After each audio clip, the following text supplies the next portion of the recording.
Sir काय कामकाज चालू आहे एवढं 1 तास 1.5 तास झालं सर तुम्ही दोघ जण बसलाय चर्चा करत सर नक्की काय कामकाज चालू आहे असं. काय माहितीये का श्रीपाद, आमचा विषय चाललाय की 2 करोड रुपये सेल आपल्याला पूर्णपणे आपल्याला 15 MR मध्ये किंवा काही कंपन्यांमध्ये 20 MR पण आहेत. ह्या MR कडून आपल्याला इथिकल सेल 2 करोड रुपये काढायचा मेन विषय आहे.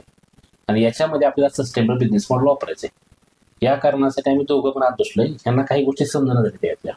ओके, तर बघूया काय काय काय काय विषय होतोय, काय काय याच्यामध्ये. सर विषय काय माहिती आहे का, जसं आता ही बघतोय हा सस्टेनेबल बिझनेस मॉडेल 2025-26 साठी आपण बनवलेला आहे. टार्गेट 2 करोड आहे सर. सर हा जो मॉडेल बनवले गेले हा ऍक्च्युली आता मी जसं काय 8-9 महिने झालं बघतोय, असं काय आपण बनवलं नव्हतं सर ह्याच्या